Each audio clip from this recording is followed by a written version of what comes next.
Joining us from our Washington studio is Emmanuel Ogebe. He is working with Jubilee Campaign, and he's a Washington attorney, a religious freedom advocate. Emmanuel, tell us, what was the situation as these Muslims came into the dorm rooms of these students? What did they say to them? Yes, Gary, it was really very traumatic what just transpired. It's the single worst campus attack in the history of the country. As you know, over 44 students were killed, and they went, from room to room, calling them out by name, and they were asking their faiths, and if you gave a Muslim name, they would test you and ask you to cite a passage of the Quran to confirm that you are truly a Muslim, and then they would let you go. If you were not able to recite the Quran, you would be killed. And if you had a Christian name, you would be killed.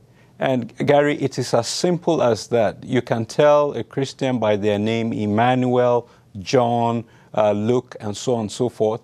And you can tell a Muslim by their name, Mohammed, Yusuf, and all of that. So these people were so systematic in their religious cleansing that even people, some northern Christians who have Islamic-sounding names, they still checked further to be sure by asking them whether they could cite the Quran.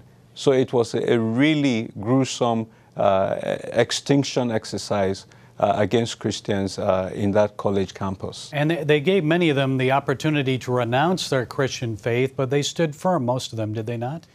Yes, and this has been a systematic pattern of the Boko+Haram terrorist group.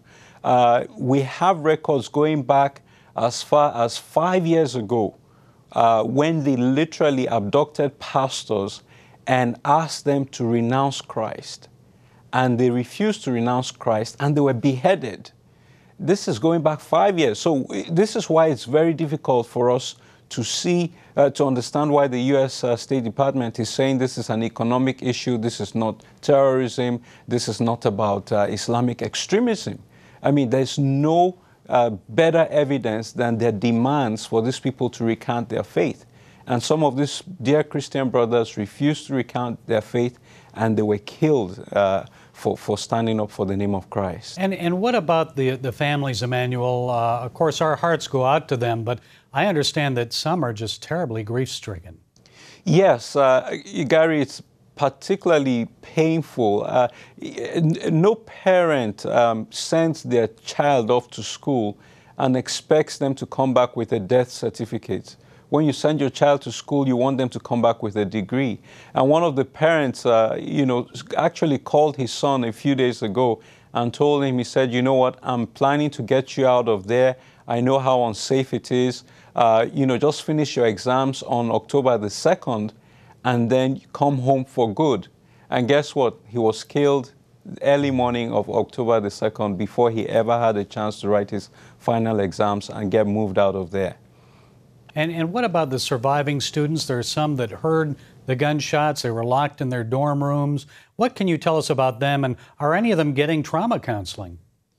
Well, I have to tell you that, unfortunately, this is so new to us. And let me make this very clear. Christians in Nigeria have been conditioned to persecution for over a quarter of a century.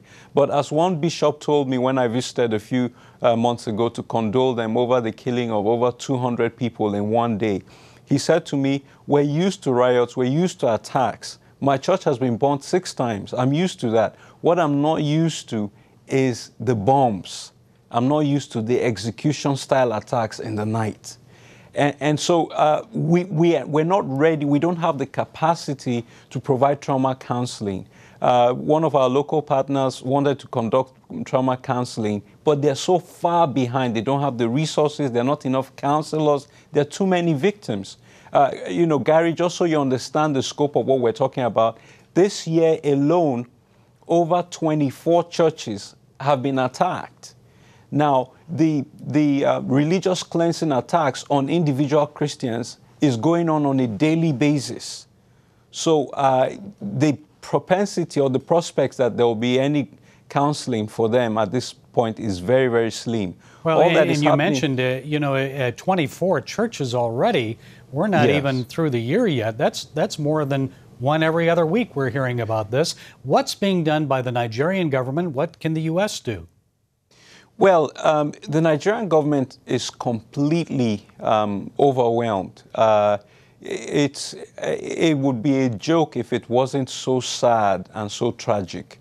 We hear reports now that the attack was done because the Nigerian government went in the week before and routed out some of the terrorists. So they struck back to show that they still have capacity. And one would have expected that if the security forces were going in to rout out the terrorists, that they would have left a presence in case there was a backlash. But we're seeing a terrorist group that is evolving in its strategies. It attacks churches on Sundays, and then when Christians are alert and on the lookout, it switches to campuses and goes out and picks them out individually. So this is a very sophisticated group, and there's very little doubt that they have links with Al-Qaeda and other global terror networks. Emmanuel, we're running out of time, but I want to ask you one last thing.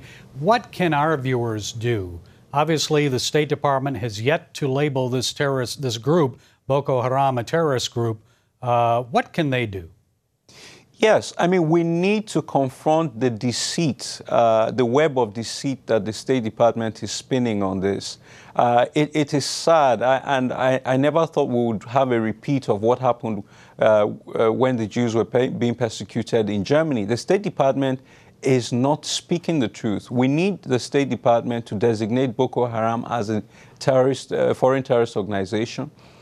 We need your viewers to write into their congressman and ask them to support the legislation requiring the State Department to report to the Congress on this. The persecution is extreme and it will only get worse. I don't know if you are aware, but the death toll in Nigeria from Boko Haram was the highest single-day calamity for the whole of this year, 2012, January 20th, when they struck. So this is getting worse and worse and worse, and we need Christians to pray for the situation in Nigeria. CBN is the only Christian relief organization that I know has a presence in Nigeria and is helping out. So, your members should give to Operation Blessing. Operation Blessing is doing great work helping Christians there. So please keep us in our prayers. These people are going to strike again on Christmas Day and even before Christmas Day, and we want God to intervene on our behalf. And that's the answer. And I know our viewers have been praying. They've been spending a lot of time on their knees for Nigeria. So thank you, Emmanuel Ogebe, for joining us. We appreciate the work you're doing in Washington with Jubilee Campaign, and thanks for being with us again. Thanks, Gary. God bless you, sir.